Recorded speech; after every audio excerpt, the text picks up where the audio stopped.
জাতির শ্রেষ্ঠ সন্তান শহীদ বুদ্ধিজীবীদের প্রতি শ্রদ্ধা জানাতে দেশজুড়ে শ্রদ্ধা ভরে নানান আয়োজনের মধ্য দিয়ে পালিত হয়েছে শহীদ বুদ্ধিজীবী দিবস।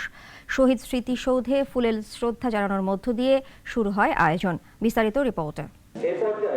রংপুরে নানা আয়োজনের মধ্য দিয়ে পালিত হয়েছে শহীদ বুদ্ধিজীবী দিবস। জেলা প্রশাসনের উদ্যোগে দিনব্যাপী ছিল বিভিন্ন কর্মসূচি। শ্রদ্ধা জানান বিভাগীয় প্রশাসন, পুলিশ প্রশাসন সহ সর্বস্তরের মানুষ।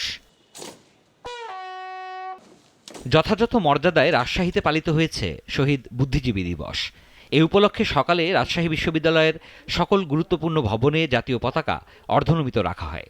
ফুল দিয়ে শ্রদ্ধা জানান বিশ্ববিদ্যালয়ের উপাচার্য সহ প্রশাসনের কর্মকর্তারা। সিলেটে শ্রদ্ধা ও স্মরণে পালিত হয়েছে দিবসটি। দিনের শুরুতে নগরীর শহীদ বুদ্ধিজীবী স্মৃতিস্তম্ভে পুষ্পস্তবক অর্পণ করা হয়। শ্রদ্ধাঞ্জলি জানান বীর মুক্তিযোদ্ধারা। ঢল নেমেছিল সর্বস্তরের মানুষের। টাঙ্গাইলেও শহীদ বুদ্ধিজীবী দিবস পালন করা হয়েছে। জেলা প্রশাসনের উদ্যোগে জেলা সদর পানির ট্যাঙ্ক সংলগ্ন বদ্ধভূমিতে পুষ্পস্তবক অর্পণ করা হয়। ময়মনসিংহে থানারঘাট বদ্ধভূমিতে ফুল দিয়ে শ্রদ্ধা জানান বিভাগীয় কমিশনার মোক্তার আহমেদ। ছিল বিভিন্ন রাজনৈতিক, সামাজিক ও সাংস্কৃতিক সংগঠনও। জামালপুরে দিবসটি উপলক্ষে শোভাযাত্রা হয়েছে। আয়োজন শেষে জামালপুর ফৌতি কবরস্থানে ও মহাশ্মশানে শহীদ বুদ্ধিজীবী স্মৃতিস্তম্ভে পুষ্পস্তবক অর্পণ করা হয়। শহীদ বুদ্ধিজীবী দিবসে সিরাজগঞ্জে পুষ্পস্তবক অর্পণ সহ নানা কর্মসূচি পালিত হয়েছে।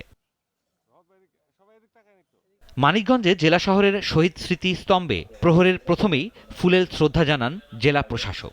ছিলেন আইনশৃঙ্খলা বাহিনী, বিভিন্ন রাজনৈতিক দলের প্রতিনিধি ও সাংস্কৃতিক সংগঠনও। মেহেরপুরেও নানা আয়োজনে দিবসটি পালিত হয়েছে। এ লক্ষ্যে গণকবরে পুষ্পার্ঘ্য অর্পণ করা হয়। এছাড়াও কুষ্টিয়া, মৌলভীবাজার, পাবনা, নাটোর, খাগড়াছড়ি, ঠাকুরগাঁও, রাঙাবালী, লক্ষ্মীপুর, কুমিল্লা সহ দেশ জুড়ে হয়েছে বুদ্ধিজীবী দিবসের আলোচনা সভা সহ নানা আয়োজন। সিরাজুম মনির শুভ, নাগরিক।